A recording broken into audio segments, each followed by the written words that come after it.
इस वीडियो में हम बात करेंगे 2021 की film a book shop in Paris के बारे में, जो कहानी है विंचेंजो नाम के एक आदमी की, जो अपनी किताबों की दुकान को संभालने के साथ साथ अपनी विकलांग बेटी को भी संभाल रहा था। पर जैसे ही उसकी जिंदगी में एक औरत आई, उसकी जिंदगी बदलने लगी। पेरिस में रहने वाला इटालियन आदमी विंचेंजो एक किताबों की दुकान और अपनी बेटी एल्बर्टीन में सीमित रहकर अपनी जिंदगी जीता है। एल्बर्टीन दिन भर उस दुकान के ऊपर वाले कमरे में रहती है, जहाँ से वो छुपकर बाहरी दुनिया को देखती है। उन दोनों के आसपास सिर्फ कुछ ही लोग रहते हैं, जिनमें से एक एल्बर्टीन की नर्स कोलंबे है। दूसरा इंसान है एक प्रोफेसर जिसे चीजें चुराने की बीमारी है, और उसकी इस बीमारी के बारे में जानने के बावजूद विंचेंजो उससे कुछ नहीं कहता। कोलंबे के साथ साथ एल्बर्टीन को संभालने का काम जेरार्ड नाम का लड़का भी करता है, जो एल्बर्टीन को हंसाने की कोशिश करता है, पर हर बार उसे नाकामयाबी मिलती है। वो ना तो हंसती है और ना ही किसी बात का जवाब देती है। एक दिन एक अनजान औरत चिल्लाते हुए विंचेंजो की दुकान में आई। वो अपने कुत्ते को ढूंढ रही थी और इसी खोज में वो पागलों की तरह बड़बड़ाने लगी। विंचेंजो चाहकर भी उसे रोक नहीं पाया, और इससे पहले कि वो कुछ कहता, वो औरत वहां से चली गई और विंचेंजो ने हर बार की तरह अपने आप को दुकान में बंद कर लिया। क्लेमेंट नाम का एक लड़का हर रोज की तरह अगली सुबह विंचेंजो के लिए खाना लाया, और तब वो उस औरत के बारे में उसे बताने लगा जो विंचेंजो की दुकान में आई थी। पर विंचेंजो को उसकी बातों में कोई दिलचस्पी नहीं थी। वो एल्बर्टीन को घर से बाहर एक पार्क में ले जाना चाहता था, पर एल्बर्टीन बाहर जाने के लिए तैयार नहीं थी। विंचेंजो खुद भी अपने घर से सिर्फ उस वक्त निकलता है जिस वक्त शहर के लोग सोते हैं, और ऐसी ही जिंदगी में उसे शांति मिलती है। एक दिन वही अनजान औरत फिर से अपने कुत्ते बूबू को ढूंढने उसकी दुकान में आ गई, और उसकी आवाज सुनकर एल्बर्टीन बेचैन हो गई। उस औरत ने विंचेंजो की शांत जिंदगी को बदलना शुरू कर दिया। वो विंचेंजो से किताबों के बारे में पूछने लगी, और पहली बार विंचेंजो किसी से बातें करने लगा। वो औरत कहने लगी कि डिजिटल दुनिया में अब किताबों की अहमियत खत्म हो रही है, तो आखिर विंचेंजो का इस दुकान में रहने का मकसद क्या है। ये सुनकर विंचेंजो ने कहा कि किताबें उसे जिंदा होने का एहसास दिलाती है। विंचेंजो की सोच और उसकी बातें सुनकर वो औरत हैरान हो गई, पर जब उसे पता चला कि वो सेलफोन का इस्तेमाल भी नहीं करता, तो हंसते हुए वो वहाँ से चली गई।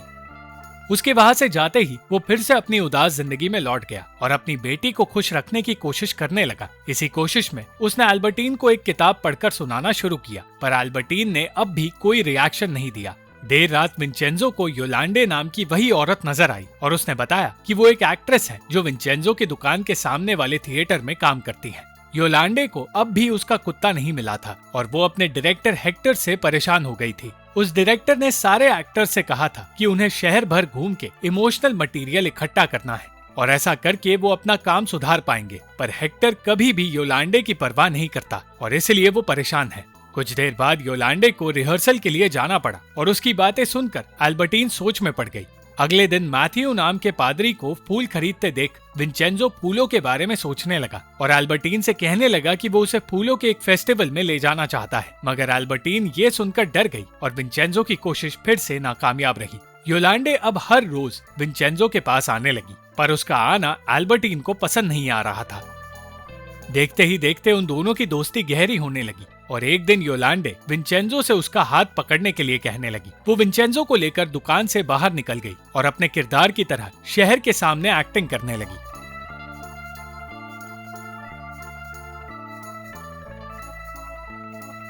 विंचेंजो और एल्बर्टीन दोनों हैरान हो गए, पर विंचेंजो को एहसास हुआ कि वो एक बहुत अच्छी एक्ट्रेस है। योलांडे के आने से विंचेंजो बदलने लगा था, पर वो अब भी एल्बर्टीन को खुश नहीं रख पाया, और एक रात उसने योलांडे को बुरी तरह रोते हुए देखा, पर इस बारे में वो कुछ नहीं कर पाया। कुछ दिन बाद जेरार्ड विंचेंजो से बात करने आया, और उसने कहा कि एल्बर्टीन अब ऐसे और नहीं जी सकती। उसने कहा कि वो बात कर सकती है, पर ट्रॉमा की वजह से वो कुछ बोलती नहीं। मगर विंचेंजो का कहना था कि एक्सीडेंट के बाद एल्बर्टीन ने अपनी आवाज खो दी है। एल्बर्टीन को फिर से कॉलेज जाकर एक नॉर्मल जिंदगी जीनी होगी, ये बात जेरार्ड ने उससे कही। पर विंचेंजो का मानना था कि एल्बर्टीन नॉर्मल जिंदगी जी ही नहीं सकती। विंचेंजो बस अपने इमोशंस को नजरअंदाज करने की कोशिश कर रहा था, और खुश ना होने के बावजूद खुश रहने का नाटक कर रहा था। पर उसके नाटक का अंत होने वाला था, क्योंकि अब योलांडे सब कुछ छोड़कर उसके पास आ गई थी। हेक्टर ने फिर से योलांडे की बेइज्जती की, इसलिए उसने अपना काम छोड़ दिया, और वो कहने लगी कि शायद वो कभी एक एक्ट्रेस बन ही नहीं पाएगी। योलांडे विंचेंजो के साथ रहना चाहती थी, पर एल्बर्टीन ने उसे घर में आने नहीं दिया।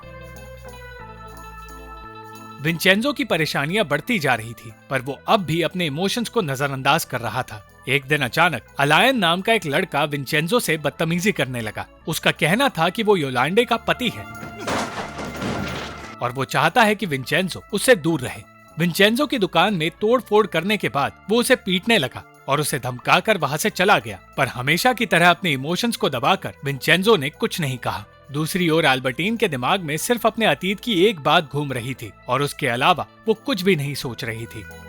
कोलंबे ने बताया कि अल्बर्टीन किसी बात को लेकर परेशान है और शायद इसका कारण विंचेंजो है। कोलंबे की बात ने विंचेंजो को गहरी सोच में डाल दिया और वो समझ गया कि अल्बर्टीन को योलांडे का वहां आना पसंद नहीं। इसी सोच में डूबकर विंचेंजो अल्बर्टीन पर पहले से ज्यादा ध्यान देने लगा। वो उसे समझाने लगा कि उसे अपने गम से बाहर आना होगा और कुछ देर बाद योलांडे उससे बात करने की कोशिश करने लगी। योलांडे ने बताया कि अलायन उसका बॉयफ्रेंड हुआ करता था, पर अब उनके बीच में कुछ नहीं है। उसने विंचेंजो से माफी तो मांगी, पर विंचेंजो अब उससे दूर रहना चाहता था। वो ज्यादा देर तक ऐसा कर नहीं पाया, क्योंकि जब योलांडे अपना बैग लेने दुकान में आई तो उसने विंचेंजो से कह दिया कि अलायन की बातें सच थी और योलांडे सचमुच विंचेंजो से प्यार करने लगी है। विंचेंजो उसकी बात सुनना ही नहीं चाहता था, पर योलांडे ने हार नहीं मानी। विंचेंजो भी उससे प्यार करने लगा था, पर वो फिर से अपने इमोशंस को छुपाने लगा। बहुत देर तक अपनी कोशिश जारी रखने के बाद योलांडे थक कर वहीं सो गई, पर उसकी और विंचेंजो की बातों ने अल्बर्टीन की नींद उड़ा दी। अगली सुबह योलांडे को दुकान में सोया देख मैडम माइलो नाम की औरत बहुत खुश हुई और कोलंबे को लगने लगा कि वो किसी की लाश है। वो मजाक में कहने लगी कि अगर विंचेंजो को लाश ठिकाने लगानी है तो वो उसकी मदद कर सकती है, और उन दोनों की तरह क्लेमेंट भी योलांडे को देखकर हैरान हो गया। विंचेंजो योलांडे को अल्बर्टीन से दूर रखने की कोशिश करने लगा, पर वो खुद को योलांडे से दूर नहीं रख पाया।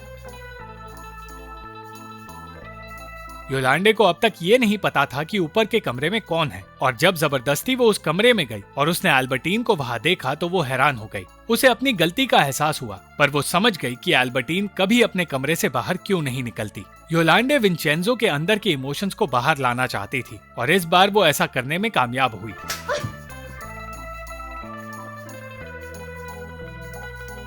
पहली बार विंचेंजो ने प्रोफेसर की चोरी के खिलाफ आवाज उठाई और किताबों के पैसे उससे मांगे। इतना ही नहीं, वो अपनी पुरानी यादों का भी सामना करने की हिम्मत जुटा पाया। दूसरी ओर अल्बर्टीन अपनी आवाज बाहर लाने की कोशिश करती रही, पर वो कुछ बोल नहीं पाई और उसे पहले से ज्यादा घुटन महसूस होने लगी।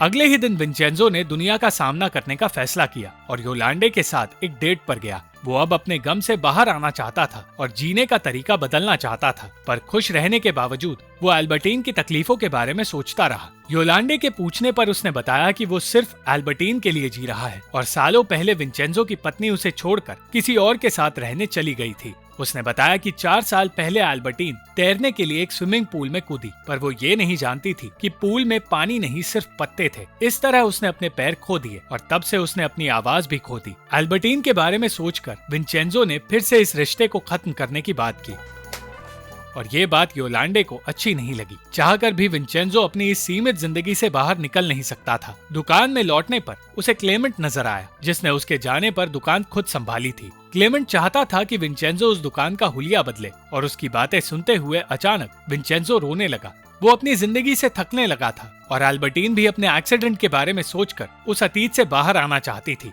और बाहर आने की कोशिश में वो अपनी जान देने की कोशिश करने लगी।